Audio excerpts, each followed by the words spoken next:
Time now for sports on 104.7 The Cave. Here's Ned Reynolds.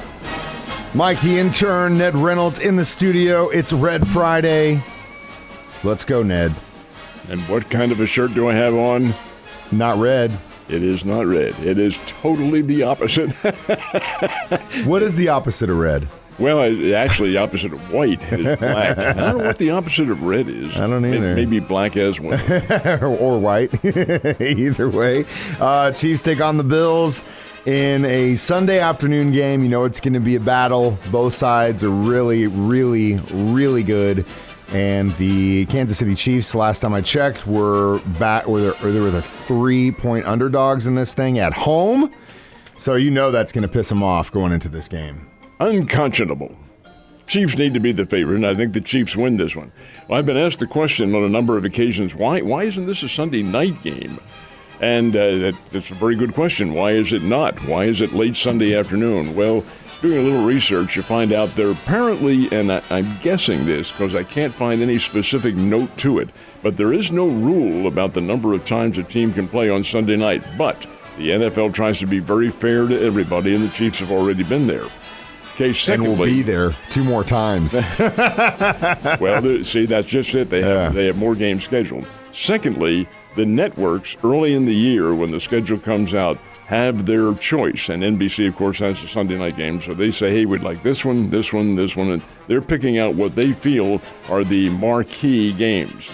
Now, it is possible that a game could be flexed, even though it's fairly early in the season, but it's very rare that it happens weeks 5 to 10. It can happen, but it's pretty rare.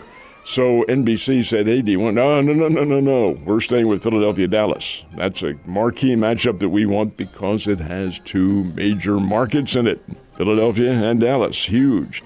So as a result, the Kansas City-Buffalo game, and they are not major markets in the world of TV, they'll play the late Sunday afternoon. The key, and I find this to be a very interesting factor, is the late Sunday afternoon games have better ratings than the Sunday night games. Oh, yeah, I guarantee you. That is obviously because they're night. It's not interfering with anybody's sleep schedule. So this is pretty good. I think it'll work out well. You'll get home at a reasonable hour. Yeah, I won't be dead. I'm going to be dead, but I won't be Sunday night football dead. But yeah, I'm excited. First game of the season for me because the last 2 were on a Thursday and a Monday. I couldn't pull those, but you definitely bet your butt I'm going to be there for the Buffalo game. And, how many times has it been in a row that the Chiefs and the Bills have played at Arrowhead? It's a bunch of them. I can't give you a specific number, but it's a little misleading.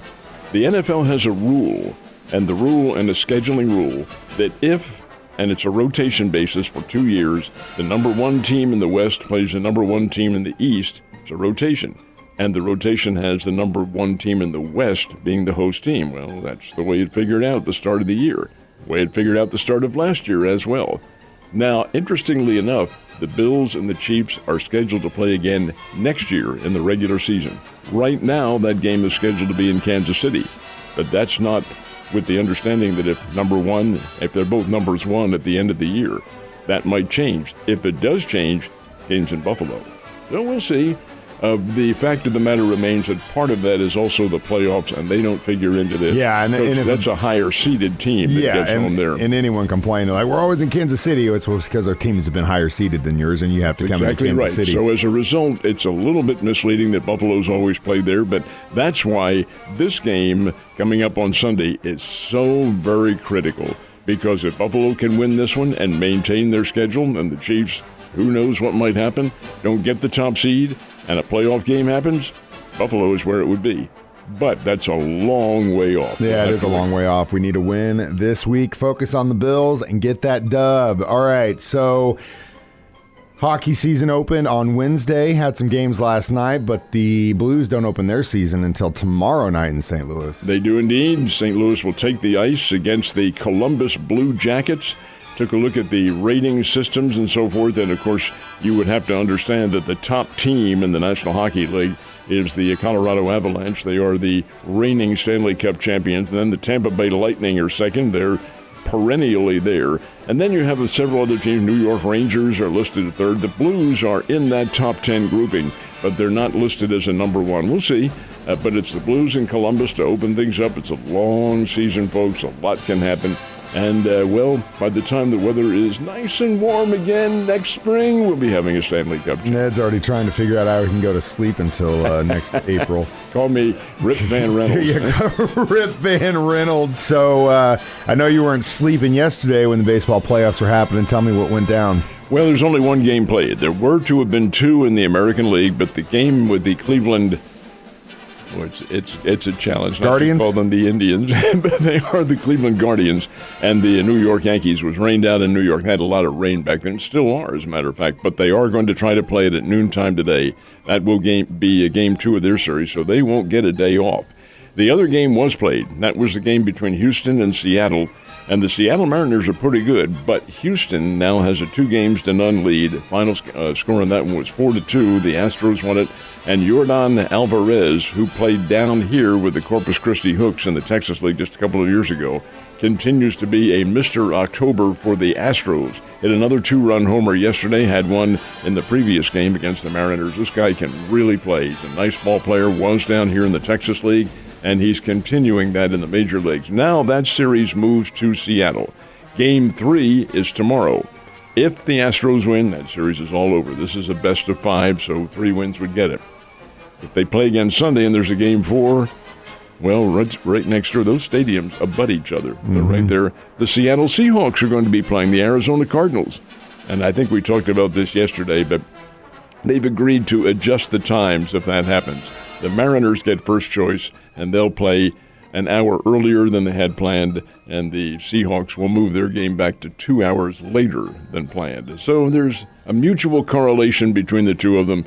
Maybe it won't happen, but we'll wait and see. Well, a lot can still happen in the playoffs. It changes every single day. So, in your opinion, what are your favorite 2 college football games tomorrow? There are several of them. Now, neither Missouri nor Missouri State is playing, but there are 2 really top marquee games. One is the Tennessee-Alabama game. They're playing in Knoxville, home, of course, of the University of Tennessee, and Neyland Stadium on the campus of the University of Tennessee, and right on the banks of the Tennessee River, is one of the biggest in the world. It's about 107,000 fans is what they can get in there. Now they call it 103 or 104, but they can jam as many as they want in there. And it is massive. It's a huge place, and it is loud. And that's where Alabama goes to play a Tennessee team that is ranked number 6. Alabama is ranked number 3. This is a great matchup. Alabama is a very slight favorite, and I say very slight. It's a touchdown. Wait a minute, how do you make the Tide a touchdown favorite over the home team? Oh my. And the home team's number 6? Well, I'm a little surprised at that one, but Alabama-Tennessee is one. The other one is out in Salt Lake City, and that's a Pac-12 game between Southern Cal, which is having a great year, and Utah, which is having a great year. Playing on the home field of the Utes in Salt Lake City, that'll be a really top-notch collision. Then just down the road in Provo, which is probably about 40 miles south of Salt Lake City, Brigham Young is playing at home, and they are playing the Razorbacks tomorrow. Arkansas, Brigham Young. It doesn't, when you look at it, wait a minute, what are they doing playing Brigham Young going out? This is Arkansas, Southeastern Conference. Well, it's one they scheduled a number of years ago. I believe Missouri is going to play BYU next year. I know that Brigham Young's on the schedule, but also Brigham Young's coming into the Big 12. So they're getting their schedule ready. And indeed, they're going to get ready for trips to the Midwest, and it'll be a very interesting change for the team out in Provo. They call the BYU Cougars. Well, while your team is taking it off this weekend, watch another one because there's plenty of great college football over the weekend. I do want to tell you that my team, my alma mater, played on TV last night. Yeah, how'd they do? Not well. Is that why you came in it? I thought it was because it was cold this morning. I thought you were smashing fists because it was cold, not because your team lost. Well, now that makes sense. About 10 minutes, all I could take of my team playing Central Florida last night, and the final score, Temple did score 13. Central Florida scored 70. Holy moly. We might want to call them Rip Van Reynolds. Come on, man. All right, so Chiefs again taking on the Bills. They're the 3-point underdog on Sunday. It's a 3:25 start, which means I'll be up at Arrowhead listening to my favorite pre-game show, Ned Reynolds, Joe Weston, B-Team. Ned Talk starts at 1. It does indeed. That's how the schedule's going to work. It'll be the Ozarks pregame show, which is euphemistically known as Ned Talk, probably because Ned does all the talking.